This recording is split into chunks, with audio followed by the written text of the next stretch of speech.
Kang Su-jin did not raise his voice. He never had to. When he set the papers down on the polished table and said the word sign, the room went so quiet that the ice in his untouched whiskey glass could be heard settling. Across from him sat Amara, her back straight, her hands folded, her wedding ring catching the low amber light of the Seoul penthouse they had once called home. She looked at the man she had loved for 6 years, a man who commanded fear in boardrooms and back alleys alike. And for the first time in all those years, she was not afraid of him. She was done. "I won't beg," she said quietly. "I never have, and I never will." Su-jin's jaw tightened, the muscle flickering beneath his skin like a warning most men would have run from. He was used to people trembling when he spoke. He was not used to being looked at the way Amara looked at him now, like a man who had already lost and simply didn't know it yet.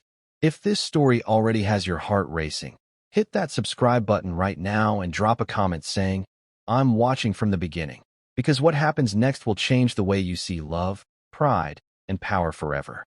3 years earlier, Amara Chukwu had never imagined her life would look anything like this. She had grown up in Lagos, Nigeria, the third of 5 children in a house that smelled of fried plantain and hard work, raised by a mother who sold fabric in the market and a father who drove a taxi through streets that never seemed to sleep. Amara was the dreamer of the family, the one who read novels under her blanket with a flashlight, who wrote poetry in the margins of her school notebooks, who told her sisters that one day she would see the world beyond the busy roads of Lagos. She earned a scholarship to study international business in Seoul, South Korea, a place so far from home that her mother wept for a week before she left, clutching Amara's hands and whispering, "Wherever you go, my daughter, carry your dignity. Never let any man make you forget who you are." Amara carried those words with her the way other people carried passports, always close, always ready to be shown when needed. In Seoul, she was the only black woman in most of her university lecture halls. She endured stares on the subway, whispered comments she pretended not to understand, and the quiet, grinding loneliness of being a stranger in a country that did not always know what to do with someone who looked like her. But she thrived anyway. She graduated at the top of her class. She landed a position at a boutique investment firm. And on a rainy Tuesday evening, waiting under the awning of a coffee shop in Gangnam, she met a man whose umbrella she borrowed and never gave back. His name was Kang Su-jin. He did not tell her, that first night, that his family controlled half the shipping routes moving through the Incheon docks, or that men twice his age lowered their eyes when he walked into a room. He simply told her his name, asked for her number with the quiet confidence of a man who rarely heard the word no, and disappeared into the rain with a smile that stayed in her mind for 3 days straight. When he called her 4 days later, she almost didn't answer. She was glad she did. Their courtship was a whirlwind of stolen dinners, late-night phone calls, and a growing tenderness that surprised them both. Su-jin was not what Amara expected from a man in his position. He listened when she spoke about her family in Lagos. He asked about her mother's fabric stall, about her father's taxi, about the sisters she missed with an ache she rarely admitted out loud. He learned to say a few words of Igbo just to see her laugh. And Amara, in turn, learned to see past the cold exterior the world had built around him. The reputation, the whispers, the way grown men flinched at the mention of his family name. She saw a boy who had lost his mother young, who had been raised to believe that softness was weakness, who had never once, in his entire adult life, been loved without an agenda attached. They married 18 months later in a small ceremony that blended both their worlds, Korean tradition on one side, the vibrant colors of Nigerian celebration on the other. Amara's mother flew in for the wedding and cried through the entire ceremony, though she never fully explained to her daughter whether those were tears of joy or fear. Su-jin's family did not attend. His father had died years earlier, and the uncles who remained in positions of power made their disapproval known through silence rather than words, a silence that, in their world, spoke louder than any shout ever could. For the first 2 years, it was, by every measure Amara could think to use, happiness. Su-jin came home most nights. He learned to cook her favorite Nigerian dishes, badly at first, burning the jollof rice twice before finally getting it right, and Amara would laugh until her stomach hurt watching him frown in concentration over a pot like it was a hostile negotiation. They traveled when they could, to Lagos to see her family, to Jeju Island for quiet weekends away from the city's noise. Su-jin built walls around Amara without her even realizing it. Walls made of protection rather than control, men who watched from a careful distance whenever she walked the streets alone, drivers who somehow always knew exactly where to find her. She told herself it was love. For a long time it was. But power does not stay quiet forever, and the business that funded their penthouse, her wardrobe, and the driver who trailed 3 car lengths behind her every morning was not the business of ordinary men. Su-jin ran what his family had built for 3 generations, a network that moved through shipping, real estate, and things Amara chose not to ask too many questions about, because some questions, she had learned, were better left in the dark where they lived. She told herself that whatever he did outside their home was his world, and their marriage, their apartment, their quiet dinners together, was hers. She told herself that as long as the 2 worlds never touched, she could live comfortably in the space between them. She was wrong. If this story is starting to break your heart already, imagine how it feels for Amara living it.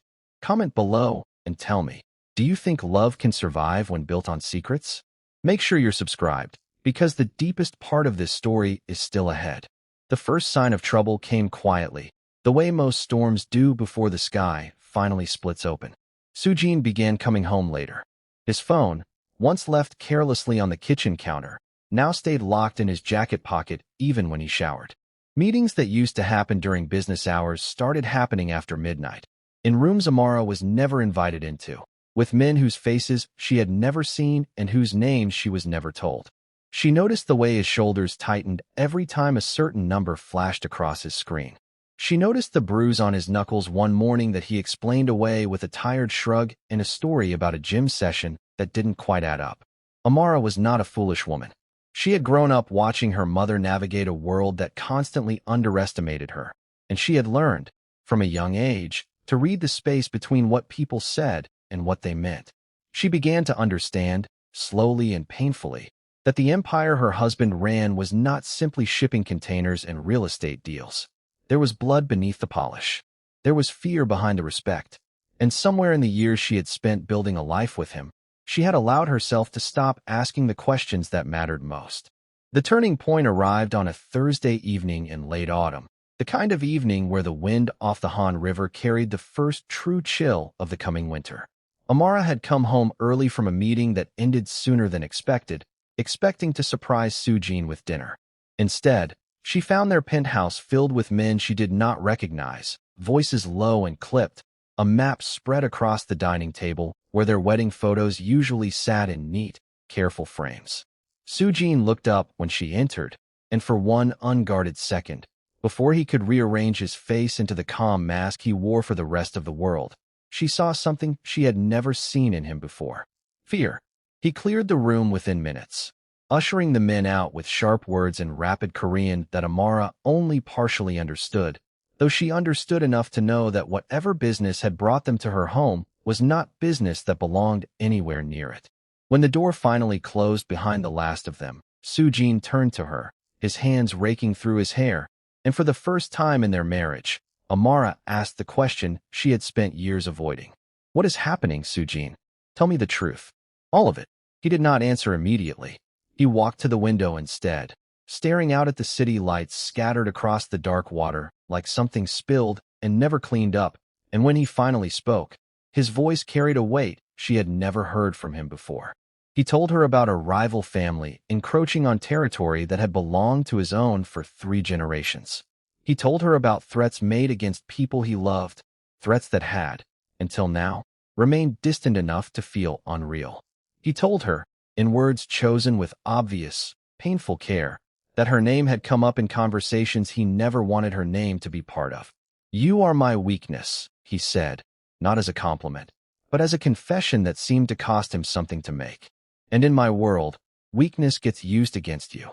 Amara felt the floor of her carefully constructed life tilt beneath her feet. She had known, in some abstract way, that she had married into danger. But knowing something in theory and hearing it spoken aloud, in her own kitchen, on an ordinary Thursday evening, were 2 entirely different kinds of knowing. She asked him, then, the question that would define everything that came after. She asked him what he intended to do to keep her safe. And Su-jin, a man who had never once in his adult life admitted he did not have an answer, looked at his wife and said nothing at all. The silence between them grew after that night, not loud or dramatic, but slow and creeping, like frost spreading across glass. Su-jin began insisting Amara travel with 2 guards instead of 1. He installed new security systems throughout the penthouse without discussing it with her first. He grew short-tempered over things that had never bothered him before. A dinner reservation made without his knowledge, a friend she'd met for coffee whose background he hadn't personally verified. Amara, who had spent her entire life proving to the world that she needed no one's permission to exist freely in it, felt the walls of her own home beginning to close in around her, brick by careful, well-intentioned brick. She tried to talk to him. She tried, more than once, to explain that protection built on control was not protection at all. It was simply a softer kind of cage. Su-jin, consumed by threats he could not fully explain and fears he could not fully control, heard her words but could not truly listen to them. He was a man raised to solve problems with power, and the problem in front of him, his wife's safety, his family's legacy, the target now painted across both of their backs, felt too large, too dangerous, to be solved with anything gentler than control. 6 weeks later, everything Su-jin had feared finally arrived at their front door. If your chest is tight right now, you are not alone. Thousands of people watching this story are feeling exactly what you're feeling. This is the most intense part of the story, so if you haven't already, hit subscribe and like this video right now, because what happens next changes everything. It happened on a Tuesday afternoon, ordinary in every way until it wasn't. Amara had gone, against Su-jin's growing list of restrictions, to visit a small gallery exhibiting African art in downtown Seoul. A rare, quiet joy she had allowed herself despite the new rules that had slowly wrapped themselves around her days. She had told her guard she needed 20 minutes alone among the paintings, 20 minutes to feel, briefly, like the woman she had been before her life became a fortress. It was in those 20 minutes that 2 unfamiliar men approached her near the gallery's back exit, their intentions unmistakable even before either of them spoke a single word. What happened next was not violence in the way movies often show it. No screeching tires, no gunfire echoing through the streets. It was quieter and, in its own way, far more terrifying. It was the sudden, suffocating realization that she was being followed, cornered, watched by eyes that meant her harm. It was her guard arriving seconds before something irreversible could happen, his body placing itself between Amara and the 2 men with a speed and certainty that told her, more clearly than any conversation ever could, exactly how real the danger around her truly was. It was the drive home afterward, her hands shaking in her lap, her mind replaying the moment on a loop she could not switch off.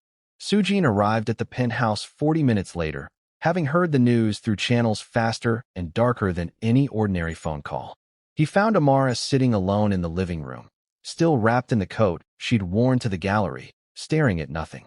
He knelt in front of her, took her trembling hands in his, and for the first time since their wedding day, Amara watched Kang Su-jin, a man feared by grown men twice his size, come apart at the seams in front of her. "I told you," he said, his voice raw in a way she had never heard before. "I told you this world isn't safe for you." But Amara, even shaken, even frightened down to her bones, found a steadiness inside herself that surprised them both. She looked at her husband and said the words that would haunt him for months afterward. "This world isn't unsafe because of me, Su-jin. It's unsafe because of what you've built. And I refuse to spend the rest of my life as a target in a war I never chose to fight." The days that followed were the hardest of their marriage. Su-jin, driven by fear and guilt in equal measure, tightened his control even further. More guards, more restrictions, a life increasingly dictated by threats she never fully understood. He believed, with the singular focus of a man raised to protect through dominance, that if he simply built the walls high enough, thick enough, strong enough, he could keep his wife safe from a world that had already found her once. He did not understand, could not, perhaps, allow himself to understand, that in trying to save her, he was slowly erasing her. Amara endured it for 3 more months. She endured the guards who followed her to the grocery store. She endured the phone that was monitored for her own protection.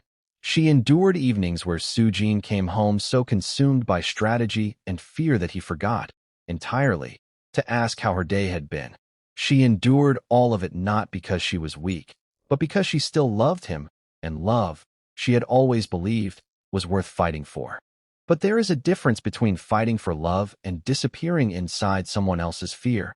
And one quiet Sunday morning, sitting alone in a penthouse that had begun to feel more like a beautifully decorated prison than a home, Amara finally understood which one she had become. She packed one suitcase, not out of spite, not as a performance meant to punish him, but because she had realized, with a clarity that felt almost peaceful after months of fear, that she could not keep shrinking herself to survive a war that was never hers to inherit. She left a letter on the kitchen counter, not cruel, not bitter, simply honest, explaining that she loved him, that she would likely always love him in some quiet corner of her heart, but that she could not keep living as a possession to be protected rather than a partner to be trusted. She told him that real love did not require her to disappear. And then, for the first time in 3 years, Amara Chukwu walked out of Kang Su-jin's world entirely, boarding a flight back to Lagos before he even returned home from his meetings that evening. Su-jin came home to an empty penthouse and a letter that broke something in him he did not know could still be broken. He read it once, then twice, then a third time, searching for anger he could hold on to, some flaw in her reasoning he could point to and dismiss. He found none. Every word she had written was true, and truth, he was discovering, was far heavier to carry than any threat he had ever faced in his line of work. For the first time in his adult life, Kang Su-jin did not know how to solve a problem with power, money, or fear. He could not threaten his way into Amara's forgiveness.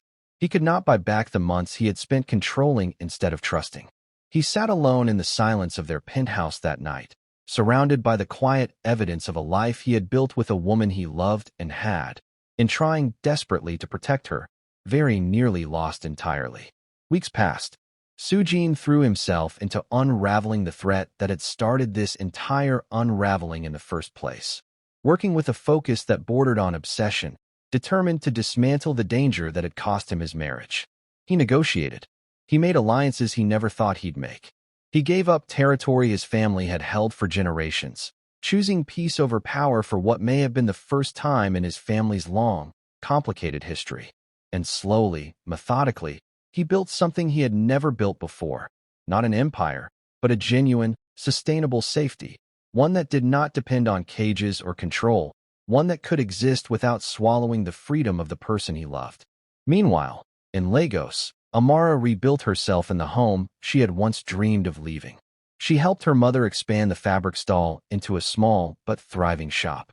She began writing again, late at night, the poetry she had abandoned somewhere between university lecture halls and penthouse windows. She grieved her marriage the way one grieves something still alive but out of reach, not with the finality of death, but with the aching uncertainty of distance.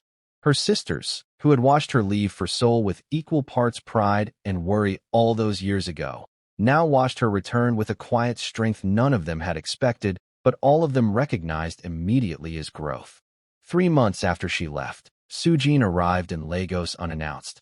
No guards trailing 3 car lengths behind him, no armor of power surrounding his entrance, just a man standing at Amara's mother's door with nothing but honesty and humility in his hands. Amara's mother, the woman who had once wept through her daughter's wedding without fully explaining why, opened the door and studied him for a long, silent moment before finally stepping aside to let him in.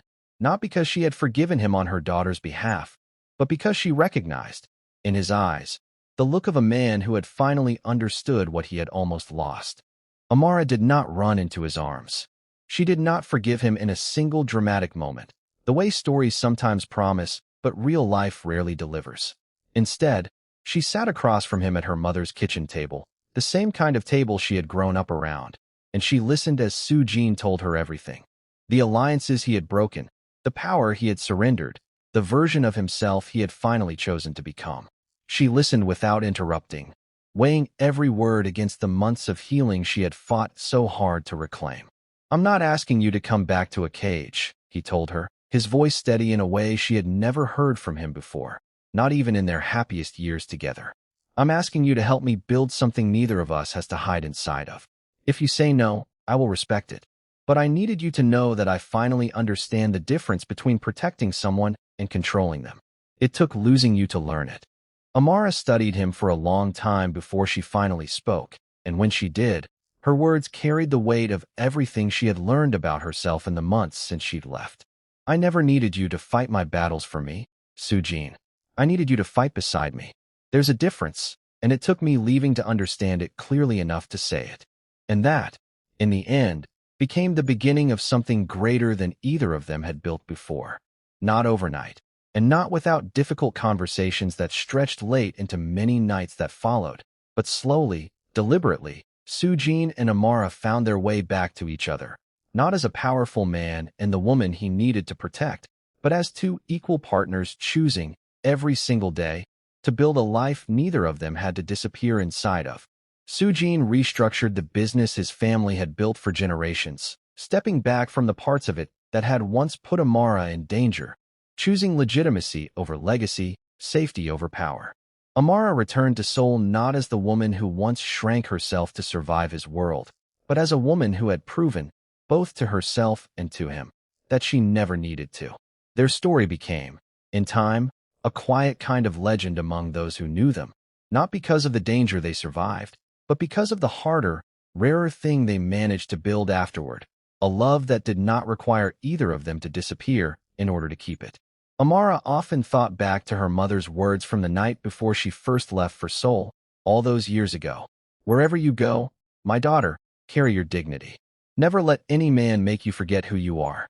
She had carried those words through loneliness, through love, through fear, and through loss. And in the end, they had not just protected her.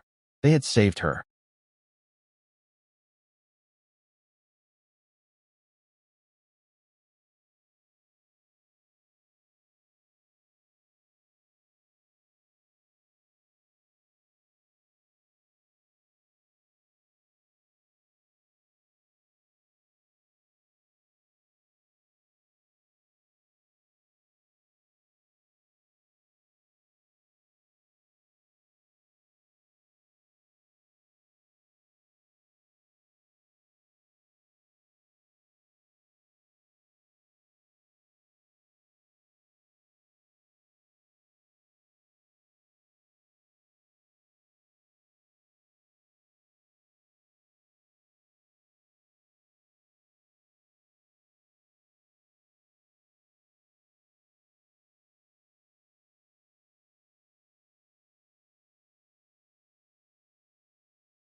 And that is when she finally understood, not every ending is a defeat, and not every leaving is a loss.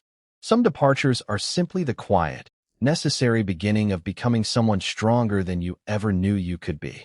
If this story touched something in you, if you found yourself rooting for Amara, hoping for Su-jin to change, holding your breath through every twist, let us know in the comments below.